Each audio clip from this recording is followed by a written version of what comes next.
Greetings, and welcome to the American Eagle Outfitters second quarter 2020 earnings conference call. At this time, all participants are in a listen-only mode. A question-and-answer session will follow the formal presentation. If anyone should require operator assistance during the conference, please press star 0 on your telephone keypad. As a reminder, this conference is being recorded. I would now like to turn the conference over to your host, Ms. Judy Meehan. Thank you. You may begin. Good morning, everyone. Joining me today for our prepared remarks are Jay Schottenstein, Chief Executive Officer, Michael Rempel, Chief Operating Officer, and Mike Mathias, Chief Financial Officer. In addition, Jen Foyle, Chief Creative Officer for AEO Inc. and Aerie Global Brand President, and Chad Kessler, AE Global Brand President, will be available during the question and answer session. Before we begin today's call, I need to remind you that we will make certain forward-looking statements. These statements are based upon information that represents the company's current expectations or beliefs. The results actually realized may differ materially based on risk factors included in our SEC filings. The company undertakes no obligation to publicly update or revise any forward-looking statements, whether as a result of new information, future events, or otherwise, except as required by law. Also, please note that during this call and in the accompanying press release, certain financial metrics are presented on both a GAAP and non-GAAP adjusted basis. Reconciliations of adjusted results to the GAAP results are available in the tables attached to the earnings release, which is posted on our corporate website at www.aeo-inc.com in the Investor Relations section. Here you can also find the second quarter investor presentation. And now I'll turn the call over to Jay. Thanks, Judy, and good morning, everyone. I hope all of you are well and staying safe. In the second quarter, we delivered significant improvements throughout our business, a true testament to how well our teams are executing in these challenging times. I'm truly grateful to all of our associates across the organization for their commitment to our success and the humanity they have displayed. Underlining our second quarter results was a continued focus on our 2020 priorities: protecting our people, preserving financial liquidity, and preparing for a new future. First, we continue to run our business with the well-being of our associates, customers, and partners as our top priority. This includes providing the very best health and safety measures across our offices, distribution centers, and stores. Second, we are focused on disciplined growth and making good decisions to preserve cash. Second quarter financial results were impacted by store closures early in the period, yet our performance demonstrated meaningful progress from the first quarter as we sharpened our merchandise assortments, lowered inventory, and reacted to shifting customer demands. Our online channel performed extremely well across brands. Demand rose 48%, our fastest growth rate in over a decade. Online strength was fueled by new customer acquisitions, robust traffic, and strong conversion. Investments over the past several years in our digital platform, omni-channel capabilities, and supply chain are providing the engine to fuel our business and keep pace with our strong customer demand. As Michael will discuss, we are implementing strategic supply chain capabilities to support the holiday season and future growth. The team managed the business well, tightly controlling expenses. In total, our actions contributed to a significant improvement in our financial position. We generated $173 million in operating cash flow during the quarter, ending the period with $899 million in cash and over $1 billion in total available liquidity. Now I'll provide a little more color on our brands. First, Aerie posted exceptional results in the second quarter, with both record sales and margins. The momentum in this business is truly incredible. Revenues rose 32% to approximately $250 million in the quarter. Sales growth accelerated despite the impact of stores closures, as nearly 70% of the revenue was done online. Total customer acquisition increased 22% in the quarter and more than doubled in the digital channel. We saw strength across categories as customers continue to embrace Aerie's strong brand position, empowering messages and trend-right collections. The quarter we were pleased to launch Offline, our new activewear brand, which leverages Aerie's powerful platform, providing a fresh take on this exciting growth category. Over a year in the making, the timing of our debut was perfect, with rising demand for active apparel. Offline builds on the strong results of Aerie's leggings, sports bras, comfy tees, and fleece. The early response has been absolutely terrific. I see significant runway for growth, and we are very excited about the prospects for Aerie and Offline. Congratulations to the entire Aerie team for their achievements. American Eagle's second quarter was impacted by stores closures and mall traffic decline to a greater extent. However, we ran a healthier business, which was less promotional than last quarter, and we successfully cleared through excess inventory. AE's online demand was strong, rising 21% in the quarter. We also saw significant growth in online customers. AE maintained leadership in jeans and bottoms. The team is hard at work building on that strength, improving product lines, and managing customer choices more effectively. We remain committed to running a healthy business through product innovation and strong inventory disciplines. As we announced this morning, I am thrilled to recognize Jen Foyle's promotion to Chief Creative Officer. In her expanded role, Jen will lead the creative functions for both Aerie and American Eagle. Jen is an exceptional talent who has demonstrated the ability to create, drive, and optimize successful brands and businesses. I look forward to her influence and leadership as we continue to evolve the AE product line and marketing and produce even stronger results. Jen will also continue to fuel Aerie's tremendous growth opportunity. I am pleased to welcome a new member to AE's creative team, Craig Brommers, as head of marketing. Craig has a wealth of experience building authentic customer engagement with leading retail and consumer brands, and we are very excited to have him on board. Next, I'd like to briefly touch on culture at AEO.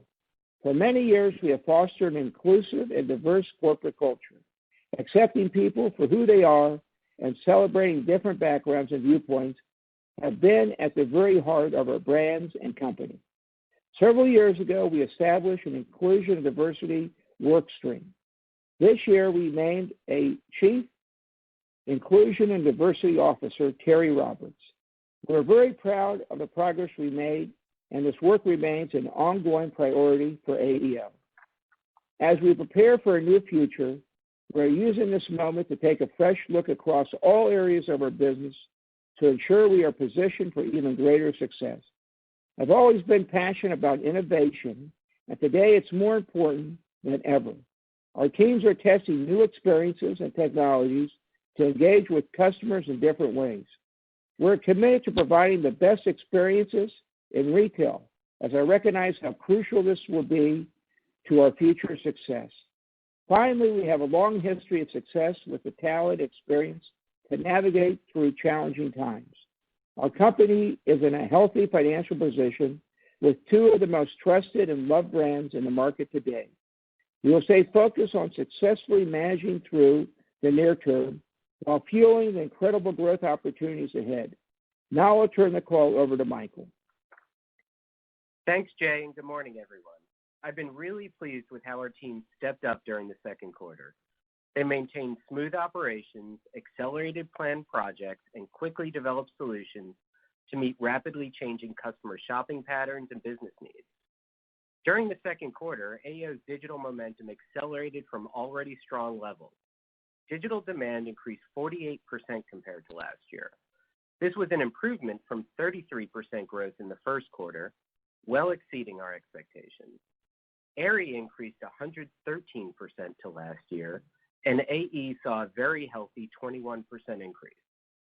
KPIs were positive across the board, with growth in traffic, conversion, and AUR. Jeans, shorts, tees, and swim were leading online categories. The penetration of our mobile channels continues to rise at over 60% currently. During the quarter, we saw a 45% increase in our app downloads and approximately 39 million sessions. Our mobile app customers are the most engaged and have the highest spend levels at more than double that of non-app customers. In June, we successfully launched our new Real Rewards loyalty program, which enables faster rewards at smaller increments. The new program is designed to engage more customers, create more frequent shopping, and improve margin rates. We are pleased with the strong initial customer response. This quarter, we expanded our digital footprint in key global markets. Local shopping sites opened in Japan, Hong Kong, Australia, Singapore, Taiwan, and Malaysia. We also launched our new shopping site in Mexico with further upgrades planned for this fall. We will continue to focus on expansion in important international markets where we see significant opportunity for growth. During the second quarter, we continued to fast-track our supply chain transformation. We have regional hubs in Boston, Los Angeles, and Chicago, with Jacksonville, Florida, opening this month. Working in conjunction with our primary fulfillment centers, these hubs will provide improved delivery performance, cost benefits, and sufficient capacity for us to manage digital demand for the back half of the year. Our teams have added additional logistics partners to ensure sufficient delivery capacity during the upcoming holiday season. Given our expected strong growth in the digital channel beyond this year, we intend to strategically position additional distribution capacity in 2021 and beyond. Moving to sourcing, our strength in this area was evident in the second quarter. Our team's work on costing resulted in positive markup across both brands. Notably, although we have significantly cut back our inventory receipts, we have continued to honor our obligations to vendors and support their liquidity with timely payments.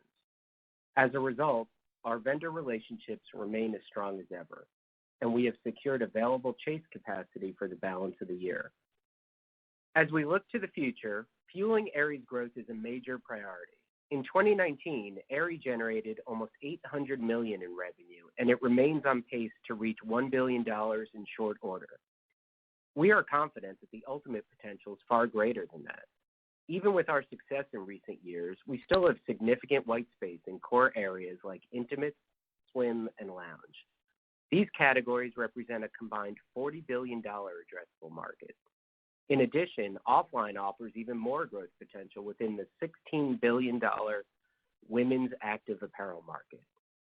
As Jay mentioned, Aerie's digital channel has consistently exceeded expectations. However, as we look to fuel Aerie's growth, stores are also an important selling channel and customer touchpoint. We know that stores generate increased brand awareness, expand customer reach, and raise average spend in under-penetrated markets. We expect that Aerie will continue to have a digital penetration above 50%, supported by a highly productive and profitable store fleet. This year, we plan to open 25 new Aerie locations. This includes a few freestanding offline by Aerie stores, with the first location coming this fall in Nashville. Lastly, although these are challenging times, we are excited about the future. We're executing well and positioning our business to emerge with strength. I'm grateful for the efforts of our teams and want to send a big thank you to our associates and partners around the globe who continue to support our business. With that, I will pass the call over to Mike. Thanks, Michael. Good morning, everyone. During the second quarter, our teams demonstrated incredible resiliency and were laser focused on the value creation levers within our control. The top line strengthened as stores successfully reopened, the digital channel accelerated, and Aerie posted exceptional growth. Back in March, we instilled operational disciplines, cut inventory receipts, reduced spending, and took numerous steps to preserve cash. These actions resulted in sequential improvement in operating earnings and positive cash flow in the second quarter, fortifying our financial position. For total AEO, revenue declined 15% to last year, primarily due to the impact of store closures and weaker mall traffic. In addition, we lapped a $40 million benefit from Japanese license revenue in the year-ago period. Store revenue declined 43% to last year. As a result of closures, we had the equivalent of 32% fewer selling days in the second quarter relative to last year. Reduced store hours and weak mall traffic were also headwinds, offset by a very strong conversion rate. Open stores during the second quarter delivered roughly 85% sales productivity to last year, with May and June over 95% and July coming in lower as we lapped our historical high volume back-to-school peak weeks. For the total company, gross profit declined 31%, reflecting a reduction in store revenue and higher delivery and distribution center costs, primarily due to higher digital transactions and an increase in cost per shipment. In addition, recall that we lapped a gross profit benefit from the Japanese licensing revenue recognized in the year-ago period. These headwinds were partly offset by lower rent expense, reflecting negotiations with our landlords and the impact of impairments taken in recent quarters. We also benefited from an increase in markup, and markdowns were well controlled. As a percent to revenue, gross margin of 30% declined from 36.7% last year. SG&A expense declined 12% due to cost controls implemented across the organization and lower operating expenses from store closures. Expense management remains a focus, and since the COVID crisis began, the company has executed significant operating expense reductions versus our initial plan, primarily in SG&A. We reported an adjusted loss of 3 cents per share in the quarter. Our adjusted EBITDA was $43 million, which compared to $132 million last year. Excluded from these results is $15 million in pre-tax incremental COVID-19 expenses and restructuring charges. Our cash generation was strong during the quarter, with $173 million in operating cash flow. As a result, we ended the quarter with $899 million in cash and short-term investments, after repaying $130 million of our outstanding borrowings under our revolving credit facility. After the quarter ended, we repaid the remaining $200 million outstanding balance. Our only debt currently outstanding is our $415 million convertible note issuance. Preserving our liquidity and balance sheet strength remains our major priority, and many of our recent cash preservation actions will continue over the balance of 2020. For example, last quarter, we suspended our cash dividend and share repurchases were put on hold. Our current expectation is that we will not pay a dividend in the back half of the year. In addition, we meaningfully reduced our capital spending plan, lowering our guidance to a range of $100 to $125 million, down from $210 million last year. This remains our expectation, and year-to-date capital expenditures of $61 million are down from $92 million in the first half of 2019. We also continue to manage our inventory with discipline. Our quarter-end inventory declined 21%, primarily driven by reductions in American Eagle, as we cut receipts due to store closures and our inventory optimization initiatives. The proactive cuts to inventory receipts early in this crisis enabled us to improve total company AURs, control promotional activity, and end the second quarter with inventory positioned well.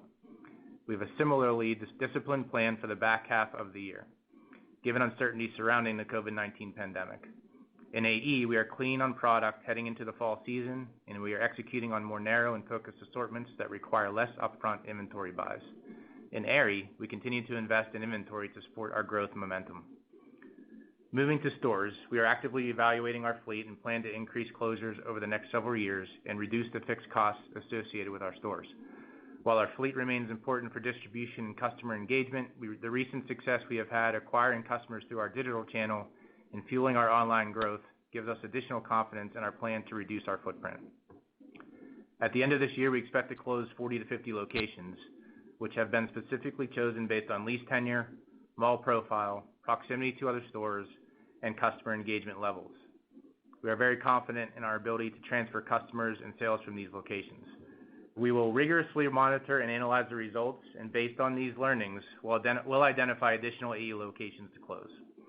We have almost 250 leases expiring this year and a similar number next year, as well as an average lease term under 3.5 years. Our flexible lease portfolio will allow us to quickly exit locations that no longer make sense. Although we are not providing forward guidance, I can share some directional comments. As you know, the American Eagle brand is the leading back-to-school shopping destination. In fact, key periods in July and August represent some of the brand's highest volume weeks of the year. As many other retailers have previously noted, the uncertainty and delayed starts to back-to-school has put pressure on the sales for the period, especially as we have lapped our peak volume weeks. This year, we expect demand to be spread over a more extended time frame post-Labor Day into September. We are encouraged by recent performance as we have moved past those historical high volume periods. In closing, as I discussed last quarter, we are responding to the current crisis by resetting our organization to better position it for sustained success. During the second quarter, we made progress in areas like inventory and expense management and capital efficiency, and additional work is underway. With over 90% of our stores currently open and the online channel continuing to perform well, barring an escalation of the pandemic, we expect to see continued sequential improvement from the first half of the year. We are in the process of updating our long-term value creation strategies to ensure we capitalize on Aerie's growth opportunities, improve AE's profit and returns, and optimize our go-to-market structure and supply chain network. With that, we can open the call up for questions. Thank you. At this time, we'll be conducting a question and answer session.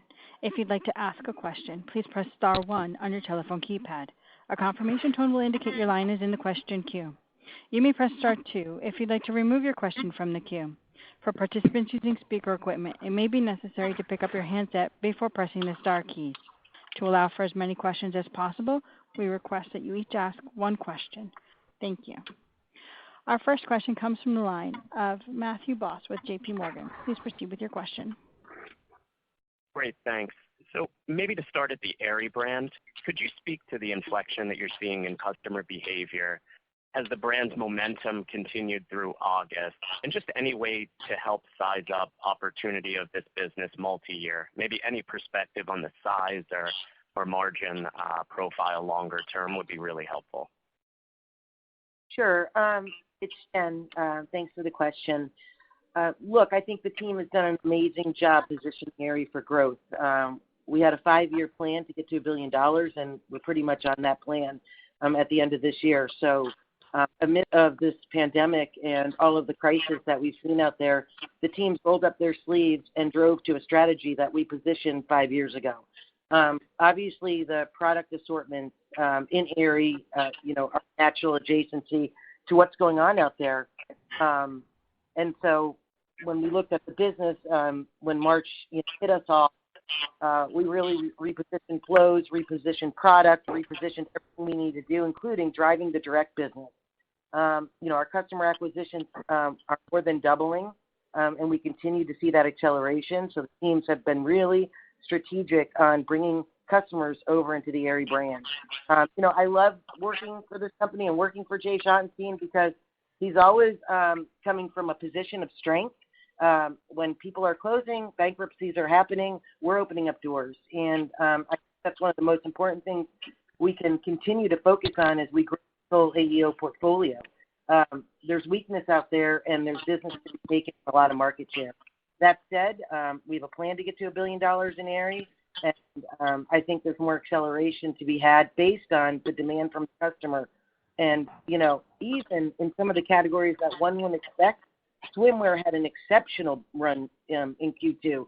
Who would have thought? I don't know who's wearing bikinis on Zoom meetings, but somebody is, because we regained that share, and I'm certainly excited with that business. So there's so much opportunity here. We mentioned offline. We're opening up 2 new stores. The demand was there. We saw it. And what I love what's happening is, Aerie naturally built off of AE's metrics and where we should open stores and how we should leverage that intel. And then now what we have is we have Aerie in over 300 locations, and now we can leverage that, all those metrics to really grow offline. So I couldn't be more excited. And Michael mentioned that's a $16 billion opportunity. So we're going to continue to chip away, but I can only add that we will always remain hungry, and there's always opportunity to do better year over year. That's great. And then just to follow up on gross margin, how are you planning mark-on in the back half relative to expansion that you saw in the second quarter? And similarly for markdowns, how are you thinking about third quarter and back to school markdowns or promotional activity that you're seeing out there, whether with your own product or laterally across the mall? In Aerie, we've been really highly focused on pulling back on promotions and getting paid for all the work we put into our product. And we've seen, obviously, our margins accelerate. And we're going to continue to focus on that, pulling back on promotions and driving better quality value relationships. And that will happen the same for AE. They've done an amazing job positioning this for acceleration next year. We have lots of opportunity on that side of the business, and I think they've been very cautious and smart about positioning growth for next year. Thank you. Our next question comes from the line of Kimberly Greenberger with Morgan Stanley. Please proceed with your question. Great. Thank you so much. The inventory is looking really quite clean here coming out of Q2. And I wanted to see if you could give us a little bit more color on the ability of your supply chain to really react where you're seeing demand in the product.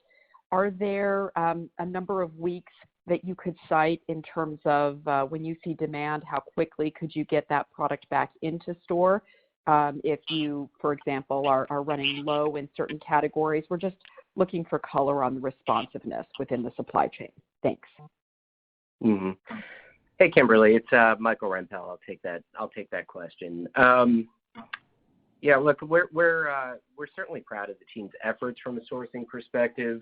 We discussed in our last call that we did aggressively clean inventory in the first half of the year to prepare for the second half of the year. So when you're looking at our inventory being down 21, the composition of that is really all fresh product for fall.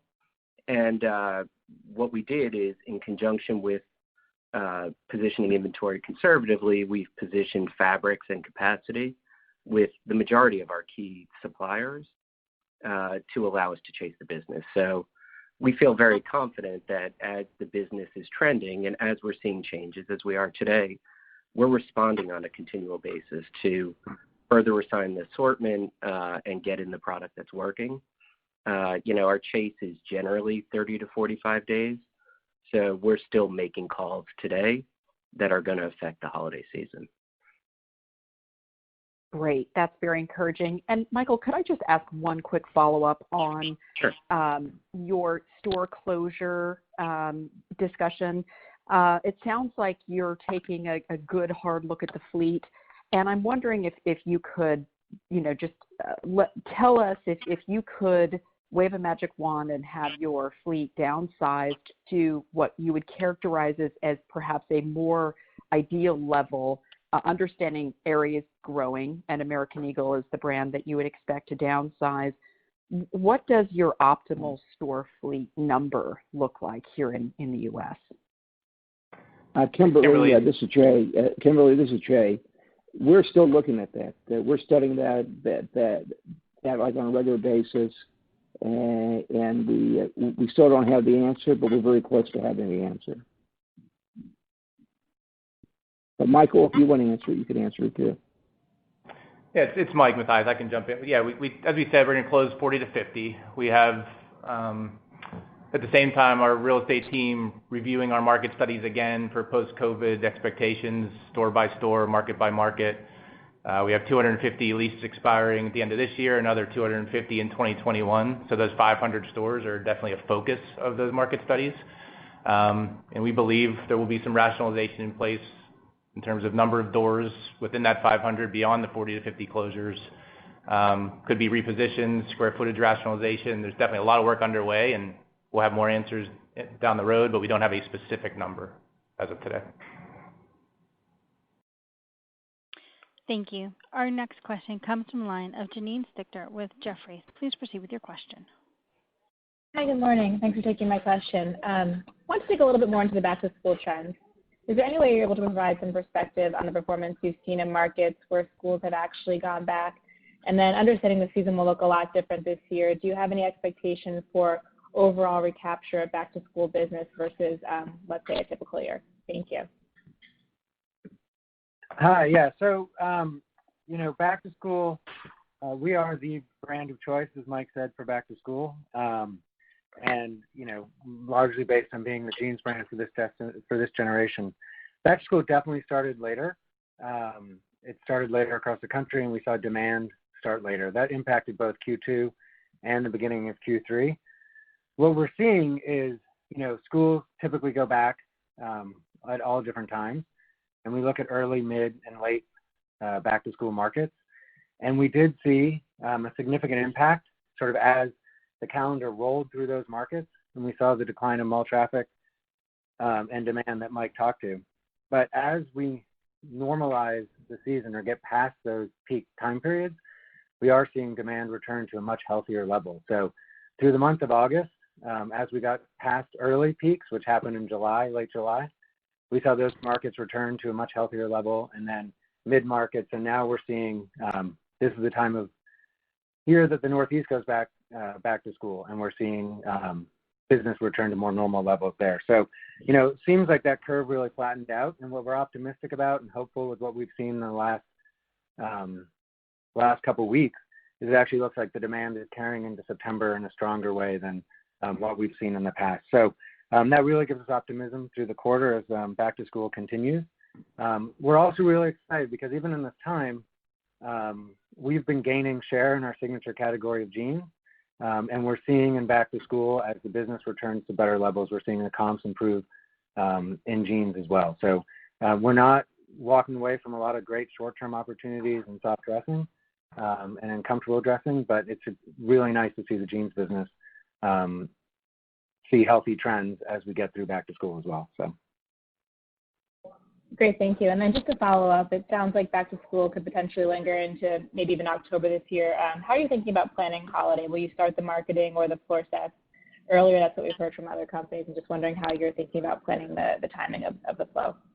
Yeah, so what we've seen a lot.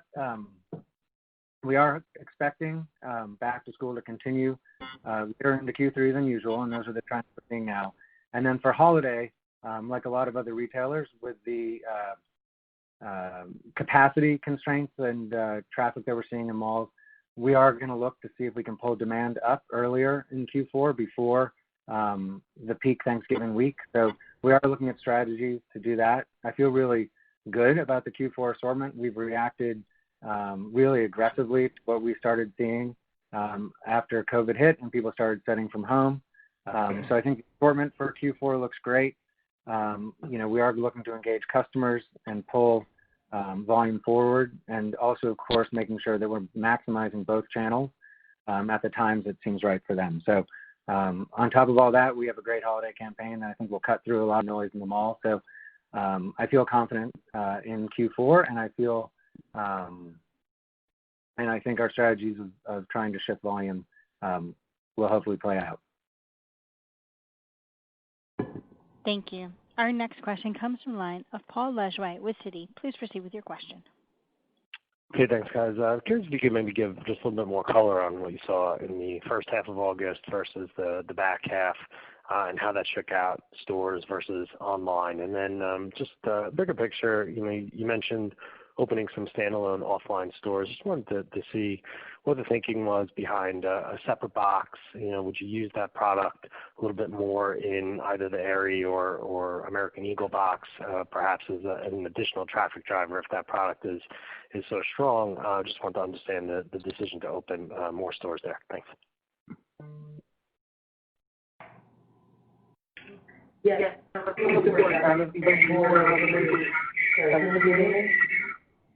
Sorry about the technical difficulties. So, of course, as we continue to open up stores, we're starting to see momentum there. And Chad mentioned, certainly as we move to Labor Day and post-Labor Day. So, again, we will continue to leverage the store openings, and, we're just seeing nice metrics coming out of the stores that are open. So, again, that's something that we're constantly monitoring and managing the inventories with direct and the new store and all the store openings as we move, hopefully, out of COVID. Fingers crossed. That said, thinking about, can you just remind me of your second question? Sorry, the technical difficulty threw me a little bit. Yeah, sure. The offline concept. You said I think you were opening some separate boxes. Yeah. Certainly, yes. So as a reminder, about a third of the store right now is with our offline product. So we expanded that assortment as we had incredible reads on the business. That said, as I mentioned in my earlier comments, it's warranting its own space and capacity. And so thus the two stores that we're opening up on the back half of this year, we're going to learn, test, and scale on that. It's just amazing the demand that our customers are asking for. It would only allow us to expand all of our other categories and be dominant in intimates, swim, some of the other soft dressing categories, certainly bras and bralettes. So I think, we're going to continue to monitor that and grow some of our tried and true businesses as we expand offline, and then make sure there's a assortment of offline always in an Aerie store if we're not expanding into the same mall. And then again, don't forget, with our direct results, we will always continue expansion there and leverage and drive the direct business as hard as we possibly can, because as you know, that's where we see so many new customers coming into our door. And Paul, it's Mike. I can add a little more color to August, just to your specific question on weeks. There wasn't really a big difference in the weeks in August, but because in the American Eagle brand especially, it's a hyper business typically the entire month.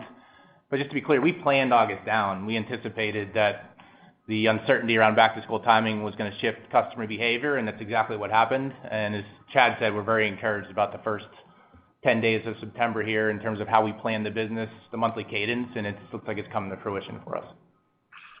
Thank you. Good luck.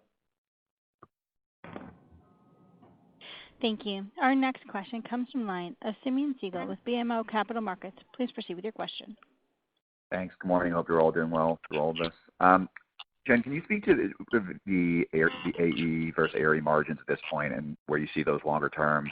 And then, sorry, I assume I should know this, but can you just remind us whether there's any lingering impacts from the Japanese license royalties? Thanks. Mike, did you want to take the overall margin comment? I mean, we continue to see Aerie's margins growing year over year, and it was a strategy for us to continue to build quality, build our AURs, and like I said, balance out, again, our value pricing strategies. Same for American Eagle. I think they're positioned for margin acceleration next year. We have lots of opportunity, not only in denim, but in tops, which traditionally run higher margins. So I think as we look at those assortments and start to head into next year, I think there's tons of opportunity there. And like I said, Chad has built an amazing denim business, and I think we have a lot of opportunity to get market share in tops. And I don't know, Michael, do you want to take the balance of that question? Yeah, the Japanese license royalty, that piece of the question, there is no lingering effect into the third quarter as the year. It was all isolated to the second quarter. Great. Thanks a lot. Best of luck for the rest of the year. Thank you. Our next question comes from line of Kate Fitzsimmons with RBC Capital Markets. Please proceed with your question. Yes, thanks very much. I guess first, I was wondering if we could provide an update on digital profitability today versus, what you are seeing in stores as you're managing around some of these higher fulfillment costs, but you are seeing, sounds like some rent relief here. So just, where are we with the delta between the channels? And then next, quickly, Jen, congratulations on the expanded role. I guess just now that you're going to be taking a look, a greater look at the AE brand, what are some of the guardrails being put up, around the brands in order to make sure that the positioning, remains really differentiated here, just so that we can, gain confidence in Aerie's trajectory, certainly go forward, as well as, certainly improvement at the AE brand, into next year. Thank you. Okay, it's Mike. I can take the first part of the question. So in terms of channel profitability, a lot of the initiatives we have underway in optimizing costs, and especially in inventory, have a definite benefit to the digital channel. Inventory optimization, especially with choice count reduction, SKU count reduction. Historically, we've seen some margin pressure by having too much inventory and, quite frankly, maybe being over-assorted. And that is definitely part of that initiative, and we're starting to see that, especially with inventory being down right now in the back half and choice count and SKU count reductions being a big part of that work. So we don't expect margin pressure to the digital channel. And then I think Michael hit on some things in terms of supply chain efficiencies and cost optimization. Those things that we're working on in terms of delivery, overall supply chain costs will also have a benefit to the digital channel. So we actually expect there not to be a significant gap go forward, especially into 2021 and beyond. We're expecting a very healthy margin out of the digital channel in both channels. And thinking about differentiated brands, let me first say that we both are rooted in real. I think AEO has done an amazing job with their selfie campaigns and allowing individuality. And of course, Aerie Real, the body positivity platform, has given us so much runway. as I think about differentiation, let's just go back to our roots. AE is rooted in denim, and Aerie is rooted in intimate and layering. So I think there is opportunity to make sure that we're always sort of expanding on the DNAs of both of our businesses. And there are always going to be trends that do cross over. And I think this will give us opportunity, Chad and I, to partner together and really leverage, each brand's DNA while maximizing and getting as much market share in any categories that are slightly crossover, again, with making sure that we're defining each brand with their inherent piece of their business, denim and intimates. So that's the way we're thinking about it. And we brought in Craig Brommers in marketing. I think he's going to do a great job. This is his expertise, really building brands and bringing life to brands. And I think he's already has some great point of views. And Chad and I are going to, I think it's going to be like the new Sonny and Cher duet. We're going to hold hands and build these brands and continue to create as much and gain as much market share as we can, because there's much to grab out there, thinking about some of our competition and who's closed over the past year. So looking forward to that. Great. Best of luck. Thank you. Our next question comes from the line of Susan Anderson with B. Riley FBR. Please proceed with your question. Hi, good morning. Nice job managing the quarter. I was wondering, Chad, if you could talk about the trends, I guess, in tops. I know you came into the year with some styles not working. I mean, I guess, do you feel like you fixed those issues both in men's and women's? And then it looks like you've definitely shifted much more casual type tops. So just curious if there's any reads on how those are performing. Sure. Yeah. We did come into the year saying we had a lot of work to do in tops, and I do think we have a lot of opportunities still to go. But even with all the craziness of COVID and all the work we did to get Q2 really clean, or to finish Q2 really clean, we have made and seen progress both in men's and women's tops. In women's, we're really benefiting from a lot of silhouette change. As the bottoms get a little looser in the tops, we're seeing some more fitted tops starting to do really well, and finding a balance between that and the oversized. I think we're seeing a nice acceleration there. We also have made it a key point to focus on fleece through the COVID, and also just as an overall trend, and really seeing nice business in Q2 and through back to school there. So I feel like we're seeing good progress in women's tops. And then in men's, we've also started seeing improvement there. I think we lost our way a little bit, getting away from some core things like soft, and some more balance in the assortment across all the categories. We're seeing great business across fleece and tees there. And then we're really excited. We reintroduced for back to school a new version of the Eagle, of the American Eagle icon, which is something obviously only we can leverage, and customers have responded really, really well. We're really excited about that relaunch. So I think we are definitely starting to see progress in both the tops areas, and we look to leverage that through the rest of the year and into next year. And I think, as Jen said, I'm really excited to work with Jen on the AE brand, and I think we have a ton of opportunity in tops as we go forward. Great. That's very helpful. And then I guess just one follow-up on store productivity. I think May and June were better than July, I guess, as you cycled the peak back-to-school season last year.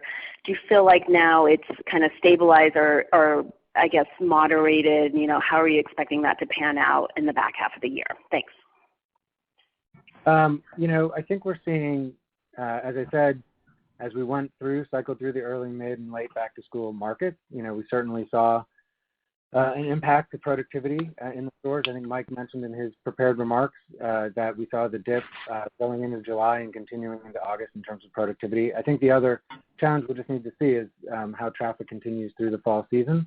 But we built the plans off a model of leveraging that traffic and driving healthier sales than what we're seeing in the traffic, and driving better margins than what we're seeing in the sales. So we are seeing that come to fruition and expect to see that continue through the fall. Great. That's helpful. Thanks. Good luck in the back half. Thanks. Thank you. Our next question comes from the line of Matt McClintock with Raymond James. Please proceed with your question. Hi, yes. Good morning, everyone. Couple of follow-ups just on the 40, and by the way, also congrats, Jen, On the 40 to 50 store closures, how are you thinking about transfer of that volume? And I know it's probably different for every store, and I know that you're still in the planning process for this, but just any general rule of thumb of how much you can typically pick up with other stores, how much you can pick up online, and how much kind of dissipates and just disappears as a third? Is that the way to think about it?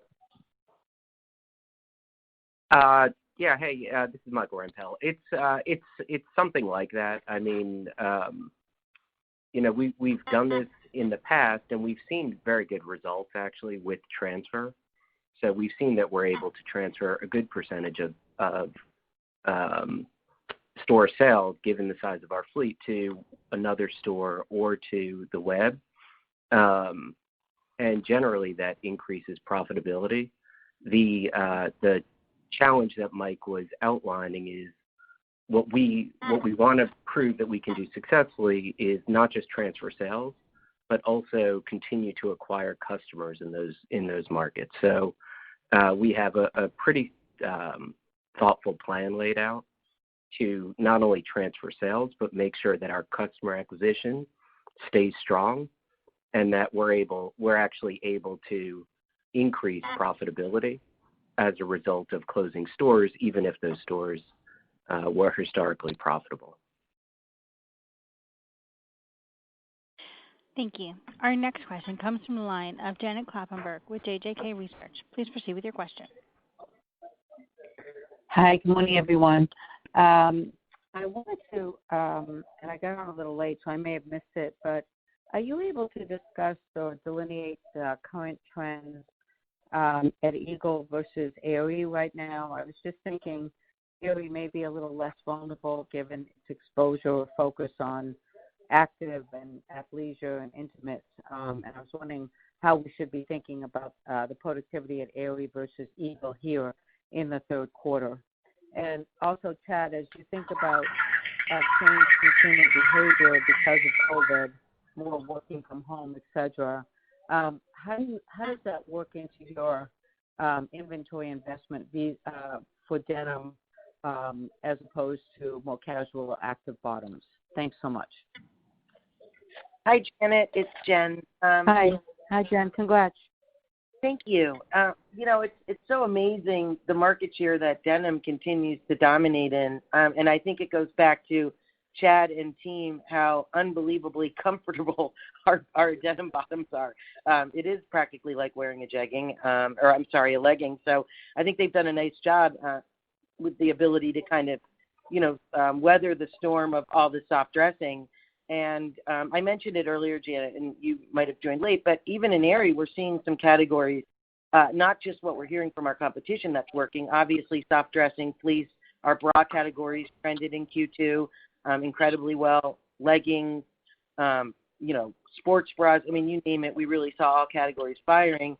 And I think our opportunity is, as we look ahead in the future, Chad and I, to work together and grow market share together as a unified team with separate identities. And I think in the future, when we come out of this, there's going to be fashion opportunities all over. I think we're going to see trends emerging that we've never seen before and that we can capture in the AEO business and then continue to drive Aerie and grow that soft dressing athleisure piece of the business. So, the good news is in all these meetings, girls are still wearing tops. So that's a huge opportunity for us in American Eagle and in Aerie. And they want to be comfortable. And it's something that we're always focused on in both brands. So, I think we have a lot of runway and a lot of opportunity in the future. Hi, Janet. In response to your question about jeans investments, we definitely want to leverage short-term opportunities, as Jen mentioned, across joggers and leggings. And we're also making a very keen point, as Jen also said, to emphasize the comfort and the fit of our jeans. But there's definitely a short-term opportunity in lounge, comfortable dressing, and in tops. And we are shifting inventory investments there. But long-term, we remain committed to being the number one brand in America. We gained jean share in Q2. In our target age range, 1 in 4 pairs of jeans sold is now an American Eagle. To women is now American Eagle. It's really incredible the strength of that business. And through Q2, we saw double-digit growth online for our jeans business. So that business remains healthy. And as I said, as we came through back to school and enter into September, we're seeing, the jeans business continue to be healthy, and we're chasing some of the new silhouettes in jeans through the fall season. So in total, we're trying to take advantage of short-term opportunities. Long-term, we continue to be very bullish on jeans. And Janet, you're accurate. It's Mike. You're accurate with your assessment of sort of the impact of back to school on the brands. The crazy hyper peaks we've built in the American Eagle brand historically put more pressure on the AE brand during back to school, but Aerie is less impacted by this customer behavior or shift in business that we've seen in the back to school period. Thank you. Our next question comes from the line of Oliver Chen with Cowen. Please proceed with your question. Hi, good morning. On the earlier comment about the narrow and focused assortment, what are the implications there for AUR as well as inventory planning and efficiencies you can drive there and the opportunity you see with classifications? Would also just love your view on the consumer, the Aerie consumer relative to the AE consumer, and how you're thinking about cannibalization risk as there's classifications that are similar in both, and I'm just wondering how the consumer is reacting to where they should go in the context of looking for bottoms or other apparel. Thanks.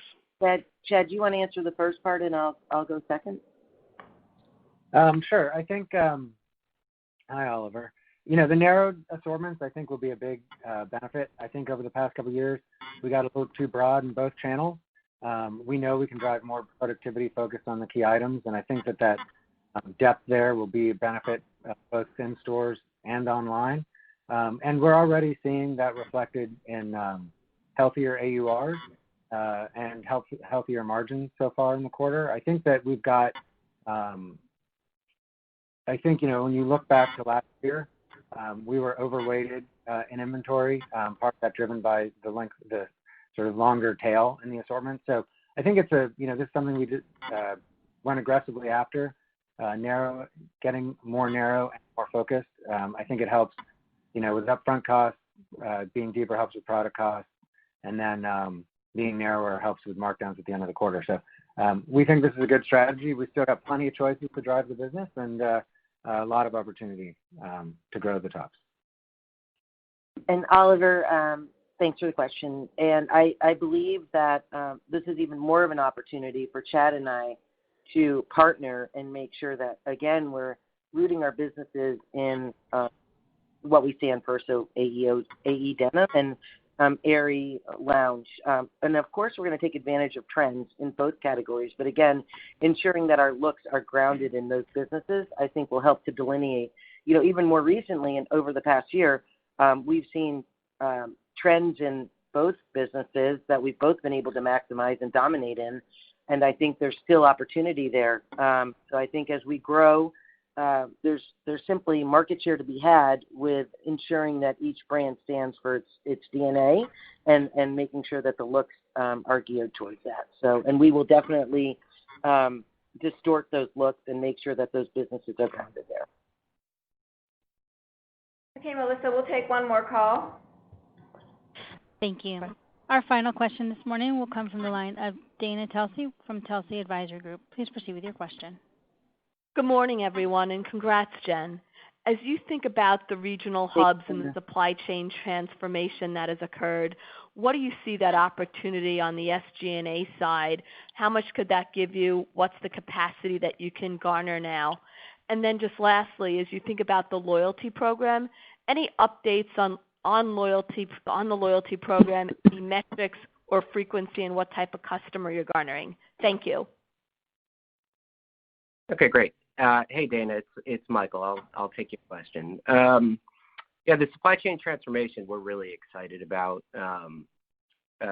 We talked about it a little bit on the last call, but we essentially had a 3-year plan to change the landscape as it came to our supply chain capabilities. And with the onset of COVID, we escalated all of it and are completing a lot of it in 2020.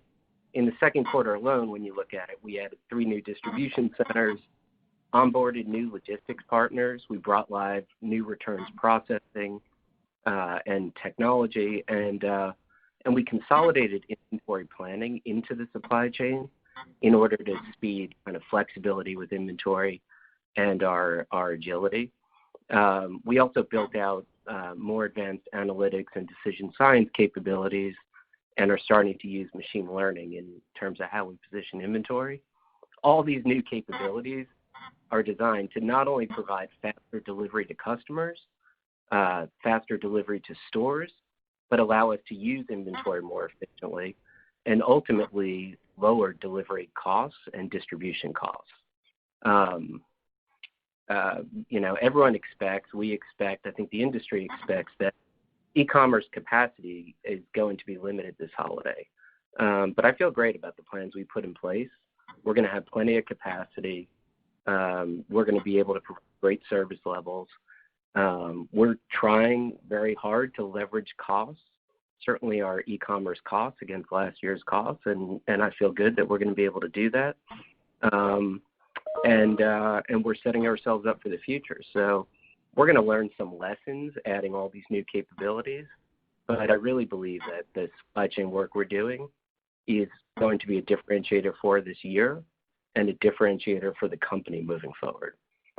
And Dane, I was just going to add, those costs and intended optimization and benefits will impact gross margin. They're in our warehousing costs and gross margin, not in SG&A. Right, BOW.